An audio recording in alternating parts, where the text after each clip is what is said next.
We're doing it. We're doing it. It's happening. Lucy, what's up? What's up? Do you want to... Here, let me get these headphones out of the way. You want to sit on the other side? No? No, you can just chill there. You're like on the other side of the microphone. You're like, I want to talk on this side. How was your breakfast? How was your breakfast, Lucy? Was your breakfast good? Was it the same breakfast you have every day?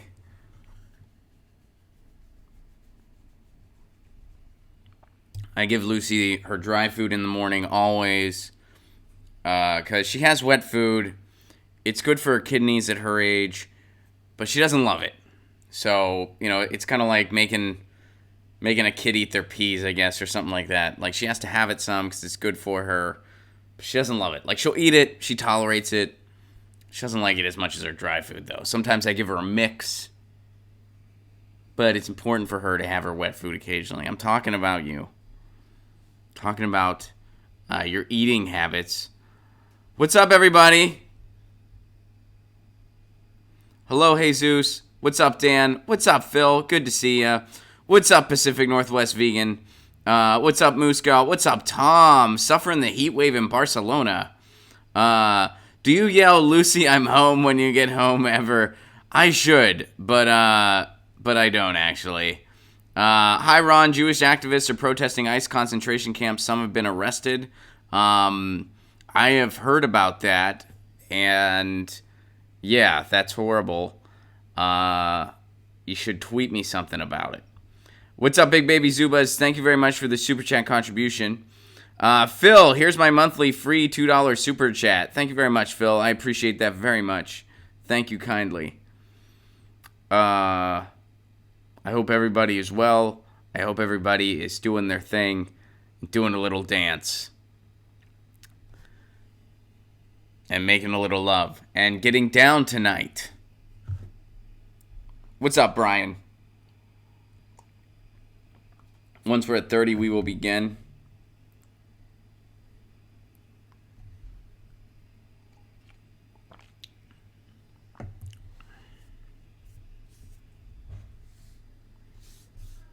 I saw the grossest ad before this. What ad was it? Can't leave us hanging like that. Does anyone else think it is criminal that a candidate will be banned from all DNC debates if they participate in an independent debate? Yes, I do. We talked about that on this show. Yes. Not only are they not willing to have a debate on climate change or any other particular topic, but they're also, if you want to participate in a debate like that, they're going to punish you if you're a candidate. That's very democratic. I don't know on what planet that's democratic. What's up, Emma? How are you? Good to see you. Hope all is well. Lucy's almost out of the frame here. Ron, when will Lucy give her town hall for the Meow Party on CNN? CNN equals the Cat News Network. In a perfect world, that is what it would mean. That is what it would mean. Oh, wow. Oh, Brian, that's terrible. Brian said that the ad he saw before this video was about becoming an effective fighter, and it was a Proud Boy punching Antifa.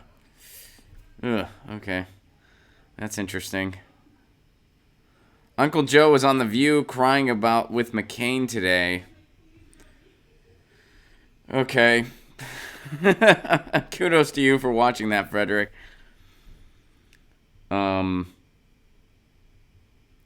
It's not something I could pull off. Hi, Matthew. How are you?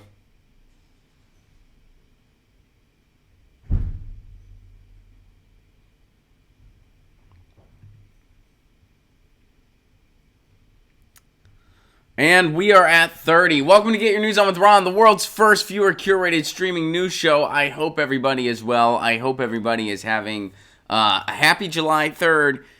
This is our last stream for the week. We're gonna be off tomorrow for the July 4th holiday. I'm going to a fire pit at the beach. We're gonna be grilling all day, and I'm gonna have some veggie dogs and some chips and salsa Because I'm a dude who knows how to party. Lucy's bailing already. She's over it. She's like, you said yesterday what you were going to be grilling. You repeated yourself. I'm out. She's a critic. She's a sharp critic. I can't really fault her. That's just how she rolls. So anyway, I hope everyone has a fun holiday planned, and you're doing something cool. I'm doing something cool. I'm excited. I love going to the beach. It's like my favorite thing. And our first story for the day is kind of one that really pertains to everything that's going on in regards to the 4th of July, and also what's going on in regards to this person. Today is Julian Assange's birthday. And,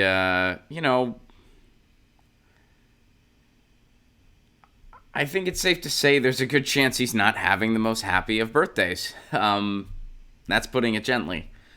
So let's go to this article. There is an article that talks about something his dad did to make this a little bit uplifting here. Assange's dad marks Julian's birthday in Vic. Julian Assange supporters have joined the WikiLeaks founder's father in Melbourne's Federation Square to mark his 48th birthday. So this is the article here. Julian Assange's father has celebrated his son's 48th birthday in Melbourne, saying his son is determined to fight for his freedom. John Shipton joined a crowd of supporters at Melbourne's Federation Square on Wednesday to record a video message singing happy birthday to the WikiLeaks founder. All right, so hopefully that gives him a little bit of happiness. Here's a paragraph here. Assange is serving a 50-week prison sentence for skipping bail after being holed up in London's Ecuadorian embassy for 7 years to avoid extradition to Sweden on a rape accusation, which he denies. That's not entirely accurate at all. That's not accurate. He was scared of being extradited to the United States. And the U.S., of course, has charged him with numerous offenses, as this article does mention. But here's the part I want to focus on in this article. This is a quote from his father. His health has stabilized and his spirit is extremely strong, and he is determined to fight for his freedom and for freedom of the press to inform us of what our governments are doing. So that's good that according to his father, his health is doing better. That's good news. That's some good news. But, when you think about the significance of today, or rather tomorrow, I guess, and you think about just the notion of press freedom. There's a famous quote here in the United States that dissidence is the strongest act of patriotism. And so if you're a whistleblower, that's dissident, right? So Chelsea Manning, dissident. Edward Snowden, dissident. What's going on with both of them? Well, Edward Snowden is still in exile, essentially. Chelsea Manning sitting in jail. Chelsea Manning, who had her sentence commuted by Barack Obama. She wasn't fully pardoned, because if she had been fully pardoned, then what they're doing to her now would be a lot more difficult to do. But her sentence was commuted under Obama after she was tortured for years. And now, because she still doesn't have her full rights, they were able to essentially hold her without charge. That's essentially what they're doing. Because they want to get a certain confession out of her. They want her to say, yes, Julian Assange helped me hack stuff.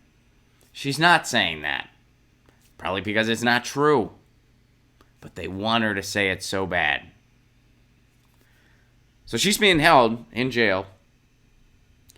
But here's the thing, getting back to that quote, dissidence, greatest form of patriotism. Being a publisher or journalist, that's not even an act of dissidence. That's doing a job. Julian Assange did a job. There's that famous George Orwell quote, if you're publishing something people don't want published, you're a journalist. Anything else is just PR.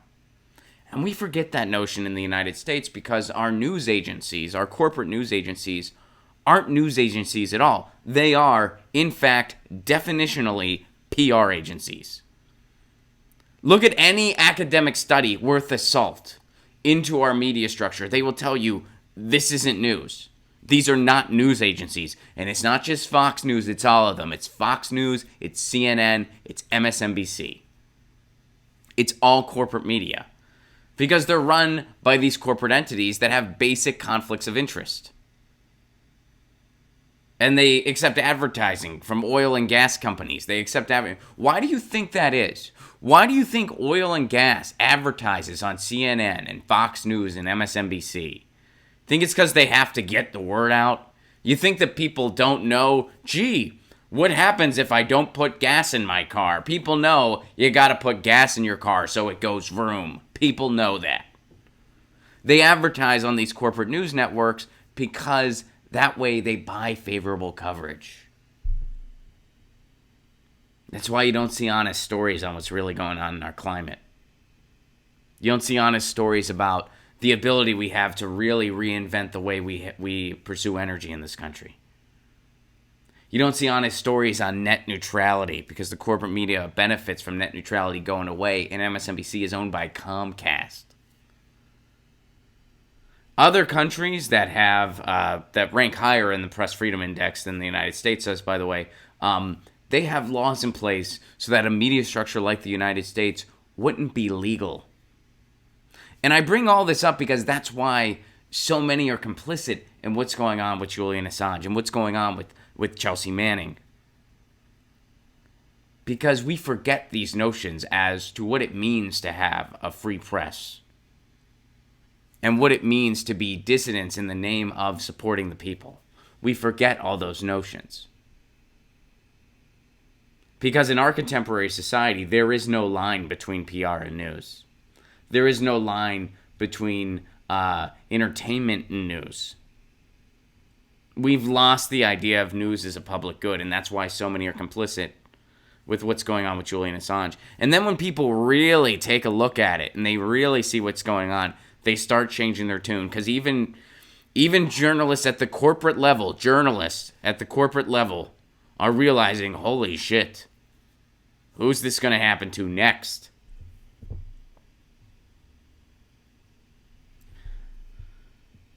So it's interesting. I didn't realize Julian Assange's birthday was July 3rd, and that's kind of there's a certain amount of fascinating irony in that, given what he's going through, and that July 4th is the day that the United States celebrates their independence.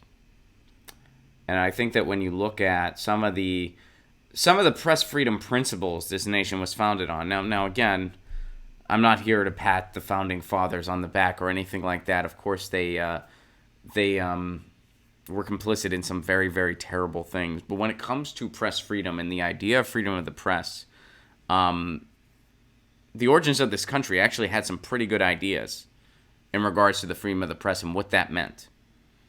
When we first orchestrated a press here in the United States, it was actually a pretty good one. And when you look at some of the best press systems in the world, they're essentially extensions of what the United States thought of first. We had this idea that everybody should be able to contribute regardless of their power, regardless of their ability to buy their way in. So the press was heavily subsidized and financed by the Postal Service and the government. So pretty much every school of political thought had their own newspaper. And it was distributed well. Those were some good ideas. And then, I mean, look at what we have now. We just have this corporatocracy. So, getting it back to Julian Assange, I'd like to think he's having a good birthday. I have a feeling that's not the case. But I hope that what his dad did and what the folks did in Melbourne gave him something to smile about. And it's interesting to contemplate what's going on with journalists and publishers and whistleblowers right here in our own country. And it goes beyond. I mean, Amy Schlossberg potentially could have faced potential jail time for what happened in DAPL. Same with Amy Goodman. There are freedom of the press assaults constantly in the United States, and that goes against a very strong principle in this country, or so we were taught. And I believe at one point it was a very strong principle in this country. we've lost that notion. We've lost the notion of journalism as a public good. We've lost the notion of journalism as being essential for a democracy to flourish. And we've lost the notion of freedom of the press and all of its elements. And if we don't get that back, solving all the other problems in this country is going to be hella difficult. And,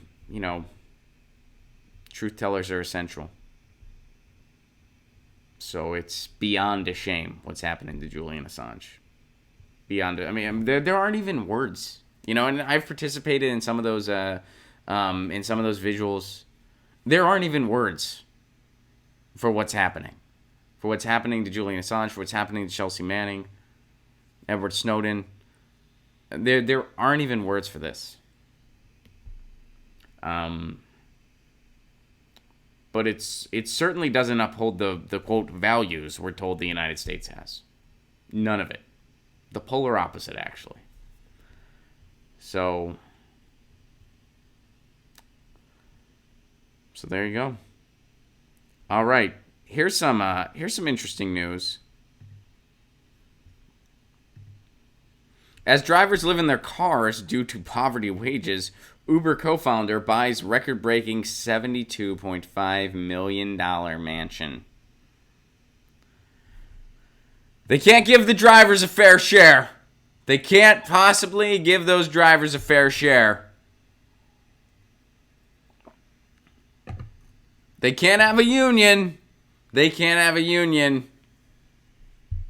$72.5 million. This is a perfect example of the 1% stealing from the rest of us. As rideshare drivers across the U.S. and around the world continue to struggle for decent wages, benefits, and the basic right to organize, Uber co-founder Garrett Camp reportedly purchased a Beverly Hills mansion for a record-breaking $72.5 million.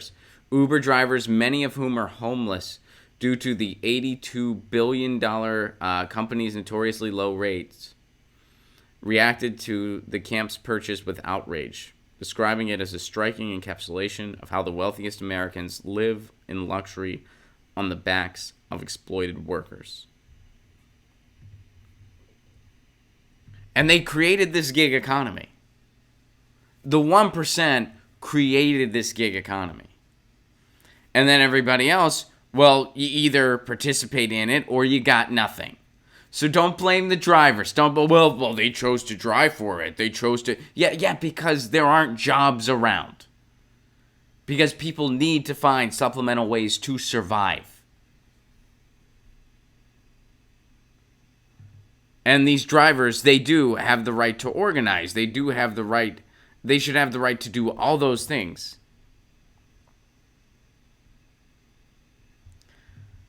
$72.5 million. And they won't even give the drivers a fair shake. I mean, you need to learn... I've never driven for Lyft or Uber. I've never done it. But of course, I know people that have. We all do. And it's like, you're not guaranteed anything. You need to learn the system to make money. And now, again, some people have. There's always exceptions. There's some people that have really learned that system and have become quite wealthy from it. Because they just really, and it's intense. When you get one of those drivers, because what they do is they have business cards, and they basically, they don't just see you as someone they're giving a ride to. They also see you as a potential for revenue. What I mean by that is that they'll try to get you to sign up, and then they'll split the commission they get with you, so you get even more money, and then they just keep that part of it. But if they do that enough times, they make even more money. You see what I'm saying? So there are people that have that type of hustle, that have figured out the system and beat it, and they're making incredible money. Most people, they really have to figure it out, and they're just getting by barely. And if they had a fairer shake of the revenue they're bringing in, of the revenue of their labor, it's their labor, it's their car, it's their driving. And they deserve a fair shake of that. They deserve a fair share of that. They deserve a living wage. And then Uber gets away with it because it's like, well, you're a contractor and this and that. And they created this work culture. Not Uber specifically. Uber didn't do it alone. This has been years and years in the making, where the 1% just extends less and less, and the rest of us are just screwed. And we need to take back the work culture in this country. It's absolutely ridiculous. We accept these horrible conditions where you're supposed to just participate in this gig economy, no questions asked. And you're supposed to be told if it doesn't work out, well, it's your fault. It's your fault because of the nature of your employment contract. Meanwhile, you, the worker, are essential to make everything else go round. If every Uber driver just said, fuck you, and turned off the app, this dude wouldn't be buying a $72.5 million mansion. If everyone just said, you know what? You give us a living wage or we're done, and they turn off the app. If every bus driver said, we're not doing this. We want living wages. Or, something that happened, I believe, in Japan. Graham Elwood, the political vigilante, talks about this a lot. There was a time where they kept driving. They operated the trains and the buses and stuff, but everyone rode for free. So they were like, we're not going to screw over you, the people, but you're riding for free. And then real quick, the owners met the workers' demands. And I've said this before, and I know this is easier said than done. But we need a general mass strike in this country. That's what we need. We just need a massive strike. And it needs to involve everyone. Well, except for people like me, because I'm like not, I'll be here doing this. I will serve as a communication vessel for everyone who's striking. That's what I'll do. And I'll try to tour around and make folks laugh. That's what I'll do. So, obviously some people, it doesn't really apply to them. But everyone else, we need a massive strike. And I know it's easier said than done. That's not easy to do when you're working 2 and 3 jobs to survive.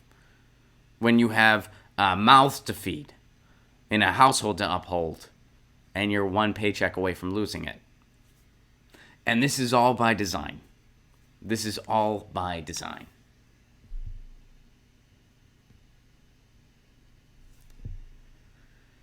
So, and it's telling when you see stuff like this. It's telling when you see that, and I think the gig economy, which, the ride-sharing app falls into that gig economy, this is what becomes of it. The people at the top, they're buying $72.5 million mansions. Well, the drivers who make that possible, by the way, for that person to buy that mansion, their labor allows that to happen. They're living in their cars. And you know what? If you invent something that takes off, of course you should have financial rewards. Of course. There's nothing wrong with that. There's nothing wrong with the inventor being rewarded. I'm not against that. But when it's this big of a discrepancy, when the inequality is this thick that it goes from living in a vehicle, which is not fun, I would know. When it goes from living in a vehicle to $72.5 million mansions, there is no reason for that amount of inequality to exist. No reason at all. So,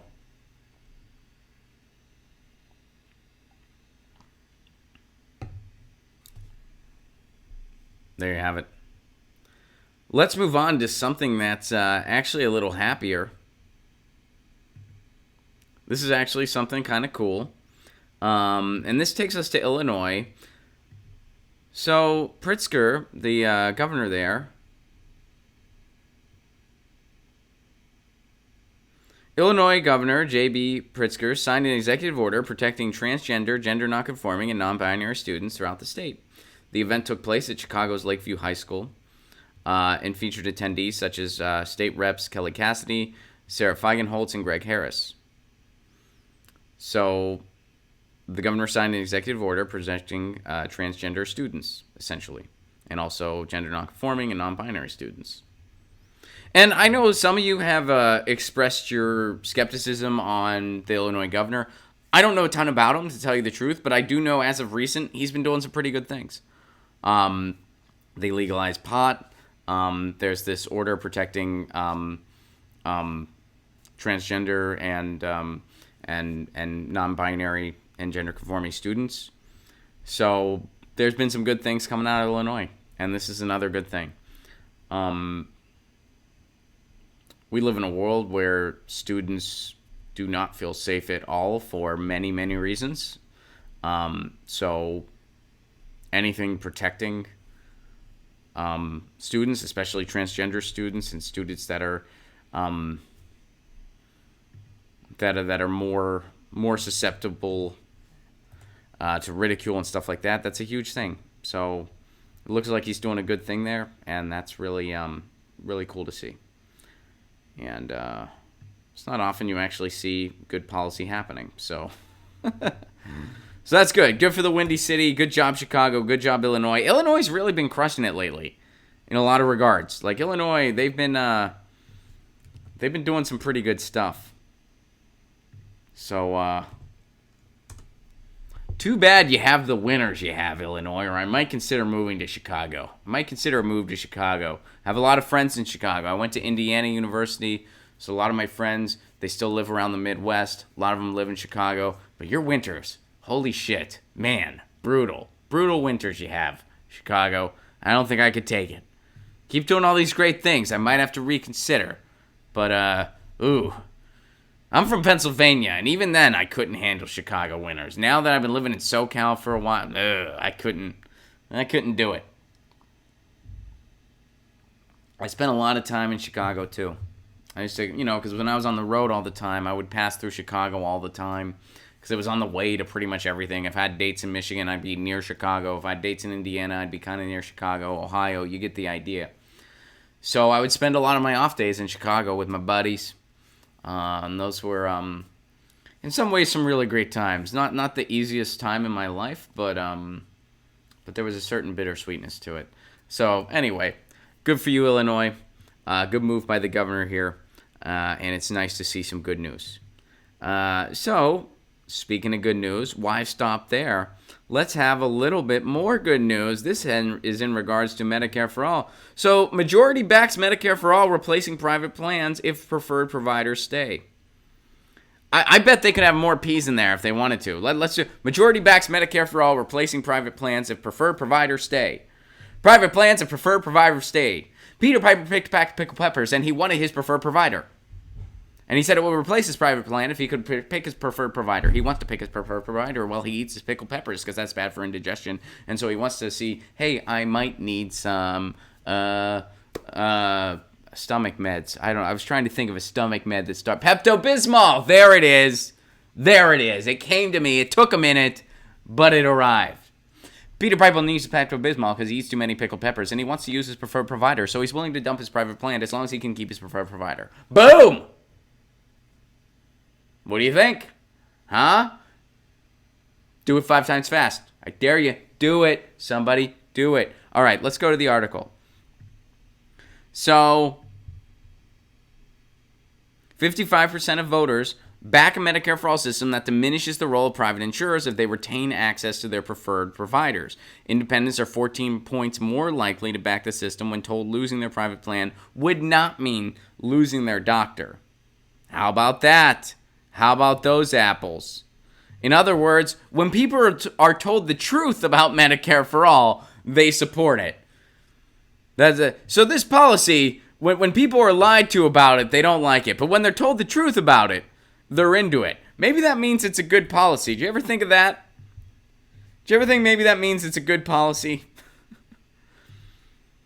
Hey, when people are lied about this, they're not fans. A lot of Americans, they don't support this when they're lied about it. But when they're told the truth, that, yeah, it just gets rid of the for-profit middleman. You still get to pick your doctor.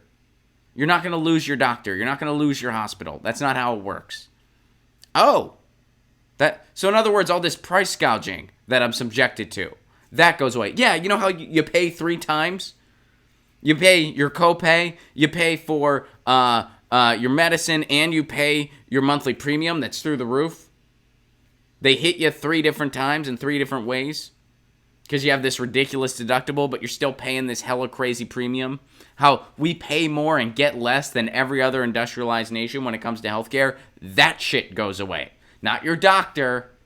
That doesn't go away. You still go to your doctor. The bookkeeping is just done differently. That's what happens. Oh, that sounds pretty okay. Turns out, a lot of people support that. Turns out, John Hickenlooper, John Delaney, people don't like the insurance companies.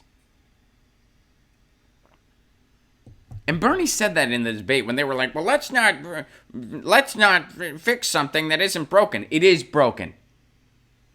Our healthcare system is broken. What do you call a system where 45,000 people die per year because of healthcare, because of our healthcare system, when we're the richest country in the world? That's broken. And Bernie pointed that out in the debates. He was just like, no, this is broken. What do you mean it's not broken? It is broken. People don't like the private insurers. They like their doctors. That's what they like. And that ain't changing under Medicare for All. What is going to change is the ridiculous price people are paying. That's what changes. So all of this anti-Medicare for All stuff that you're hearing from other Democratic candidates, by the way. And I put Democratic because there's no reason why John Delaney, John Hickenlooper, they should all just be Republicans. Joe Biden, Beto O'Rourke. Why don't they should all just join the Republicans and try to primary Trump out. Especially Beto O'Rourke, everybody loved him when he was running against Ted Cruz because the opposition was Ted frickin' Cruz. Beto O'Rourke is one of the most ridiculous narcissists I've ever seen. That's coming from someone in show business. Somebody in show business can say that about Beto O'Rourke. The dude fucking live streamed a dentist appointment and a haircut. Give him time. I guarantee you when he bails out of the race, he'll live stream it while he's taking a shit. I don't think he's actually going to do that. Don't take that as a serious prediction. But the fact remains, all that guy cares about is his own narcissism. So Beto, you could be a hero if you just were honest with yourself and admitted, I'm a Republican. And then you try to replace Trump, primary Trump. I don't know why he didn't do that. He should have just done that. Anyway.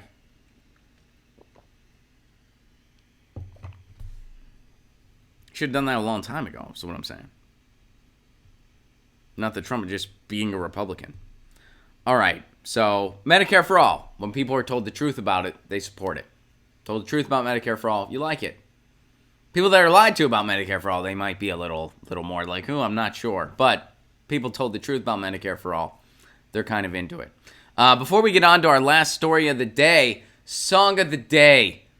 The 4th of July is coming up, which, by the way, I went to a really cool event at the Hollywood Bowl last night, and I saw Nile Rodgers. We're going to talk about that more on Monday. We're going to put a pin in it for now, but it was freaking amazing. I didn't even realize that's what I was going to. I thought I was just going to the 4th of July celebration, but that dude was playing with Chic, and it was, or Chic rather, and it was amazing. We'll talk more about that on Monday, because I got to give a song of the day to that. But because the 4th's coming up, song of the day, Makeshift Patriot, Sage Francis. Makeshift Patriot, Sage Francis. Amazing, socially conscious hip-hop, calling out the Makeshift Patriot, hanging the flag at half-mast. It's a dissident song, it's a protest song, and it's a perfect song for the 4th of July. And it's fun to dance to. Makeshift Patriot, Sage Francis. If you're not familiar with Sage Francis, this is a great start. Makeshift Patriot. A song that I was really turned on to by Joshua Pegg out of Portland. Josh, I don't know if you're in the chat today, but shout out to you. Hope you're having a good holiday weekend. Makeshift Patriot, Sage Francis, song of the day. Now, let's move on let's move on to something very, very important, something I like to talk about, frickin' aliens. Guys know we like to talk about aliens some. It's a fun thing, and especially on July 4th, you're looking at the sky, you know? You're looking at the sky, you're pondering how small we really are. And you know my thoughts on it. I do believe that we're not alone. I do believe something else is out there. What that something is, I have no clue. What do I want to believe? I want to believe that there's more intelligent life out there, and they don't make contact with other civilizations until said civilization ends war. That's like the test. Once you end war, they'll contact you. Until then, they won't contact you. That's what I want to believe. I don't have any evidence for that. It's not something I base my perceptions on. I would just like to think that that's the truth. There's a good chance it isn't, but I would like to think that. But I do firmly hold the belief that we're not alone. I find it very difficult. In fact, here's a question I want to throw out there, and we'll answer this in the chat, but we're going to go through this article too. Does it take more faith to believe that we're not alone, or does it take more faith to believe that we are? Because this idea that life is so rare that we're it, that takes a lot of faith too. When you think about it, like that takes, I mean, obviously we're here. That doesn't take any faith. Like, we're here. You don't need to believe that we're here. We are here. But this idea that we won this crazy intergalactic lottery, that takes faith too. So anyway, let's go to this article. Let's go to this article first. All right, so here's 11 theories on why aliens haven't contacted humans. And according to BuzzFeed, this will drop your jaw. All right, we're going to skip some of this. All right, so here's the... humans aren't capable of receiving... This one's cool. Humans aren't capable of receiving the type of signals alien civilizations have sent us. So they say, imagine trying to contact someone by making a phone call to a fax machine or sending a text to a landline. Aliens could be sending out signals right this very moment. We're just unable to comprehend them. Now, that's an interesting one. So what if it's just one of those things? Like, they're sending us... I mean, we cannot escape language and our barriers of language. But what if there are civilizations out there that use symbols in an entirely different way that we can't even comprehend? We use symbols mostly via language. We use symbols in other ways, right? Like we've sent people messages via dancing, via song, via art, via expression. That's all there too. But there's usually some amount of language going on there. Well, what if there's a whole other means of symbol using communication that goes beyond some type of language, some type of message, conveying some message, some type of code that we can't even comprehend, that alien civilizations are sending us? I mean, maybe there's something transmitted through the air. Well, not transmitted, I mean, like, airwaves are transmitted. But you know what I mean? Like some kind of use of something we haven't even thought of yet, or some type of particle or chemical that we don't have here on Earth, that they're sending us, and it's not computing because we don't, like, our environment can't sustain it, or our environment can't accept it. And it's just something that we haven't defined yet because we haven't seen it. But it's there. Imagine that. Right? All right, so that's number one. All right, number two. What's going on with number two? Aliens are quietly observing us like zoo animals. All right, yeah, I mean, that's... And that sort of goes into mine, where it's like they don't talk to us until we end war. Humans and other intelligent beings are waiting for incoming contact instead of reaching out to make contact. Imagine 7 people scattered across Earth's continents. Each of them has a cell phone that they could use, but instead of dialing different combinations, they just keep an eye on their respective phones, waiting for an incoming call from someone else. That's why we should support Space Force. No, just kidding. All right, let's see. All right, so that's possible. Maybe everyone's just waiting. Intelligent civilizations' lifespans are so short that they don't overlap. That's interesting. So Reddit user, all right, sum up this theory best. The time span between when a civilization becomes capable of transmitting radio frequencies and when that civilization annihilates itself is so short that we seldom overlap. Humans just discovered radio waves in the 1800s, so maybe we'll learn interstellar travel sooner or later and annihilate ourselves through war or some sort of technological accident shortly thereafter, leaving the next intelligent civilization to wonder where everyone's at. That's very possible. Aliens exist, but they've made themselves undetectable. We're living in a simulation, so our reality is whatever the programmers decide it to be.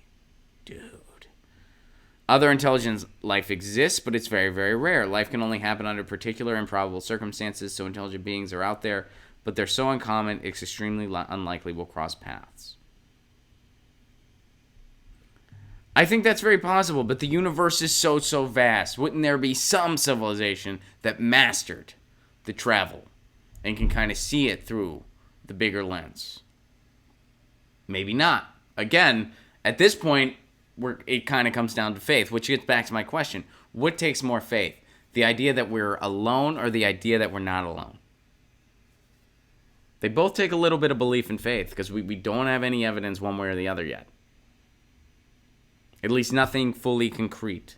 There's speculation out there. There's a lot of conjecture out there.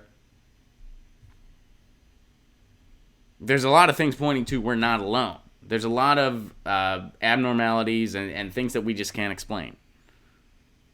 But we don't have anything concrete. All right. So anyway. And then here's another thing that kind of piggybacks on that. Our life is so rare that no other intelligent beings exist. It's just us. I find that hard to believe. But I suppose it's possible. And again, which one takes more faith? What do you think? Advanced beings learn how to upload their consciousness into a simulated universe, so they're too busy enjoying that to spend time interstellar traveling. Okay, that's interesting. Alien existence has already been confirmed, but the general public is unaware. All right, so there you go. Plenty of folks claim to have seen or have been abducted by aliens, but they're not taken seriously. What if governments know of aliens but are withholding information from the masses? Surely there's some concern that announcing their existence would lead to some sort of global hysteria, so maybe those atop the chain of command choose to keep the aliens a secret. So, now, we've talked about this before. Do I think there's more than we're being told? Probably yes. There probably is more than we're being told. But do I buy, the whole theory of the Greys and stuff like that, and that there's aliens under Area 51? I highly doubt that. And the reason I doubt that is because I just feel like if something that extensive did exist, and there's these creatures and these beings that are actually angry and harsh in nature, and they can hurt you, someone would have spilled it by now. I mean, because, according to the theory that's been going on since pretty much the 50s, somebody would have spilled the beans by now. Trump would have tweeted about it. I mean, come on. I just think there's no way they could have kept something like that under wraps for so long. Ron, they didn't keep it under wraps because there's stuff out there. Yeah, but there's nothing concrete that's generally accepted by the public. I find it hard to believe that if something like that actually did exist, that there wouldn't just be a mass understanding that it is real at this point. So yeah, there's likely more than we're being told. There may have been more findings than we're told about. That's pretty much true. I mean, there's more UFO information than we're told. There's more, kind of research and speculation out there than we're told about. Is it anything concrete? Well, that we don't know. But there's certainly more than we're told. But as far as, is there some mass alien existence and they look like, the aliens we see in cartoons? I highly doubt it.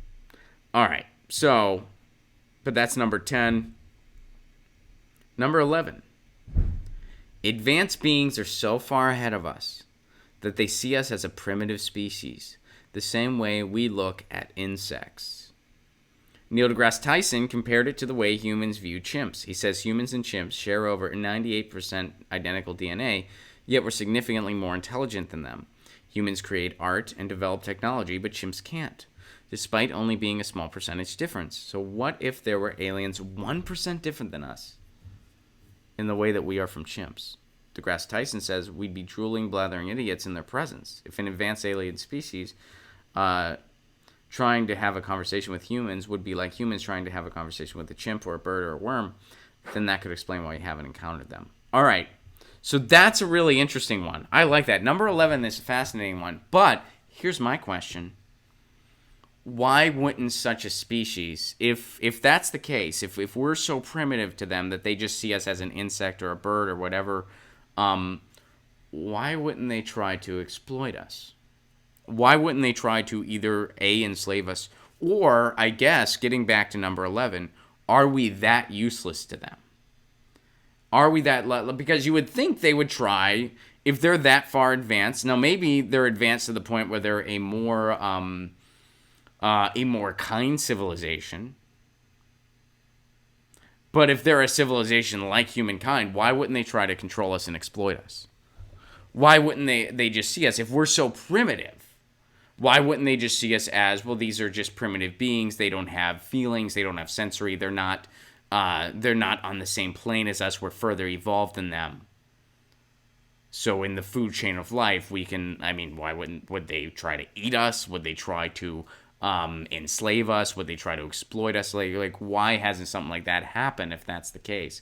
Perhaps it's because they're so far advanced that they are more... that they realize that we do have feelings, so they're not, they don't want to do that. That's possible. But, just because you're more advanced doesn't necessarily mean you're more kind. I mean, you could still be cruel. So, if that's the case, isn't it weird that we weren't exploited yet? Let me see what you guys are saying. Those are all 11. I don't know if my mind's blown completely, but I'm fascinated. That was a fun list. I enjoyed that BuzzFeed article. I hope you enjoyed it as well. Let me see what you guys are saying. And then we will dismount. Thank you very much for your Super Chat contributions. Phil, thank you. Big Baby Zubas, thank you. Big Baby Zuba says, a crappy ad, O'Reilly's and Auto Darts start. Okay. Joseph, Ron, where are you on Jimmy Dore? Haven't seen you. I was off for the month of June. I was working on a campaign, and then I was on tour. So should be back there soon. Hope to be back there really soon. Giovanna, just wait till my armada of warbirds decloak in orbit and the Romulan Republic liberates the Earth from the corporate oligarchy and the military-industrial complex. Grazie, Giovanna. Spero che. Let's see. Angela, thank you very much. Bob Lazar worked on an anti-gravity reactor at Area 51. He said he saw the ship designed for people 3 feet tall. Interesting. Thank you very much for that, Angela. Let's see. Chris says, Ron, please look up the cosmonauts who claimed they had a conversation with aliens while in orbit on the first space station in the 70s. Alien asked if they could contact humanity. Cosmonauts denied it. I've never actually seen that. Okay, I need to look into that. Interesting. Tim says, I've seen for sure a UFO here in New Mexico. Can't say where it's from, but it was not technology that's been revealed. So it could be a number of things. Could be another civilization, certainly. Could be the government testing something, especially in New Mexico where you're at. That could just be the government testing something. Civilizations that create sex bots do not develop space travel ever, so forget about it. That's from Zoxlix. That's funny. Thank you. I watched so Reefer Revolution says, I watched the Netflix doc after watching the Bob Lazar Rogan interview. The shit is real. Interesting. Garden Gnome says, the farmer does not pick the fruit until it is ripe, Ron. They are waiting. Maybe.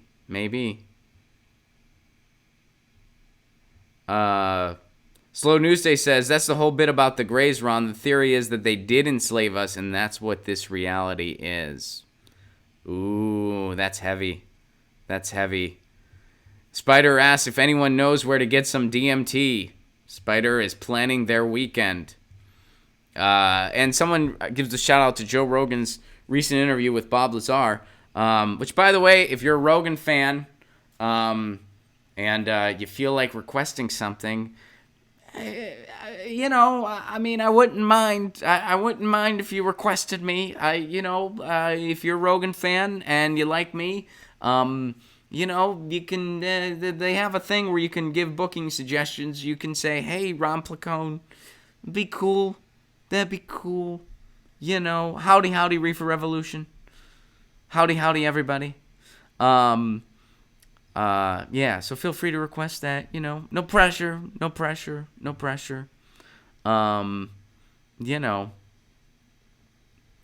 Let's see. All right.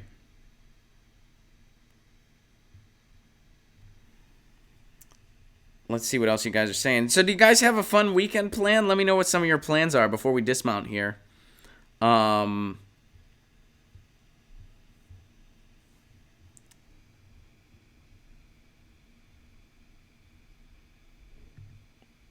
Hell yeah, Ron. Consider it done.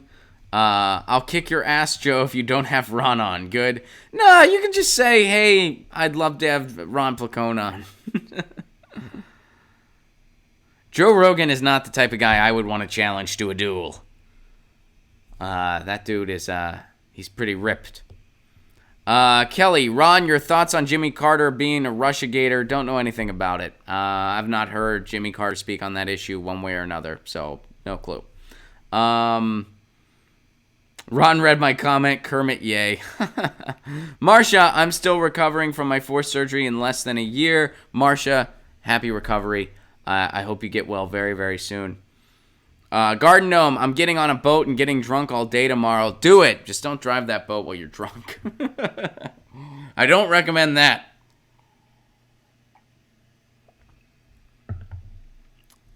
I do not recommend that. Guys, I hope you have a wonderful holiday weekend. And I hope you stay safe and you have fun. And you make it your own. I know sometimes it's hard when you think about what these holidays are really about. It's hard to kind of just let your hair down and enjoy it, you know what I mean? And I get that. There are times where I think about it where I'm like, oh God, a fireworks display, it's like where we're celebrating our militarism around the world, and I don't like that, obviously. Putting it gently. I don't like that. I don't approve of that. Our economy of war, I'm not a fan. It's like understatement of the fucking millennium. I dislike it. I'll tell you what. We built an economy based on bombing the shit out of other countries, and I am not a fan. Like, gee, Ron. Put it more gently next time, buddy. Geesh. But you know what I mean. But the important thing is that you have a little bit of time with your friends and your family and your loved one, and you make it your own. So I hope you all do that, and I hope you have fun, and I hope you stay safe, and I hope you...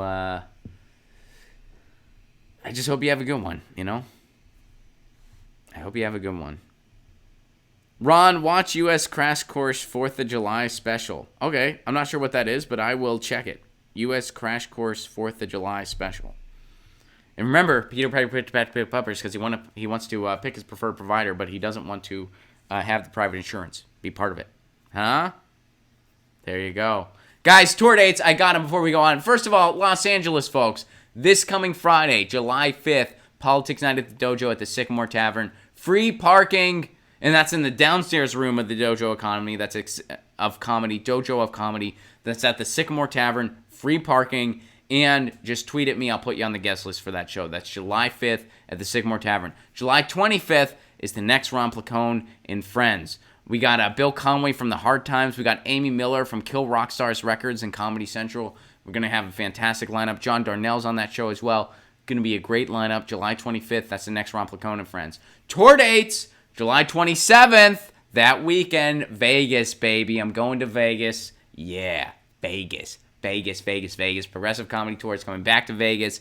Get your tickets. That's Saturday night. Get your tickets, ronplacone.com. Also, Northern Plains Tour, newly announced. Sioux Falls, South Dakota, September 5th. Madison, Wisconsin, September 6th. Minneapolis, Minnesota, September 7th. Get your tickets now at ronplacone.com. If you want to support this show on the sustainability end, please do consider becoming a patron. For a Give What You Can level, you get all kinds of exclusive content. You get dialogues written by Lucy. You get full stand-up clips not available to the public. You get my album in its entirety. You get all that for a Give What You Can level, and you help me expand the show, and you help keep it on the air. You help me do more streams. Which, by the way, guys, another quick announcement. We are not going to have a stream tomorrow for the 4th. I got to go to the beach. But the podcast will drop on Friday. So podcast is coming out on Friday. And I'm going to have a stream between tomorrow and Sunday because this is the last stream that's going to look like this. I'm having a new look for the show. I've been experimenting with some new formats. All the same stuff's going to be here. Don't worry. It's still going to look great. You guys are going to love the new look, actually. You guys are going to love this new look. It's going to make it easier for me to have guests on. It's going to make it easier for me to show you guys the articles and go back and forth between myself and the article. It's going to have a really cool background. It's going to be you guys are going to love. I'm so excited. Like, you guys are going to love this new look. Like, you guys are going to be like, holy shit, this new look. You guys are going to dig it. So keep an eye out. I'll be tweeting when I do that stream. Check it out if you can, because it's going to be like a test. It's going to be a stream where I interact with you guys. I get used to the new format, and you guys can let me know what you think. You know, if it doesn't work or everyone hates it or whatever, we'll just go back to this. But I think it's going to be really cool. I've run it by a few people. I've run it by some tech folks, and they're like, dude, yeah, do it. So we're going to try it out, see how it works. Guys, thank you so much for being part of this. This has been Get Your News On with Ron, the world's first viewer curated streaming news show. Thanks for letting me know what's going on in the world. You know the drill. Lucy bounced. I don't know where she is. She's running around somewhere. But you know the drill. Lucy says meow. I say peace. Happy 4th and peace.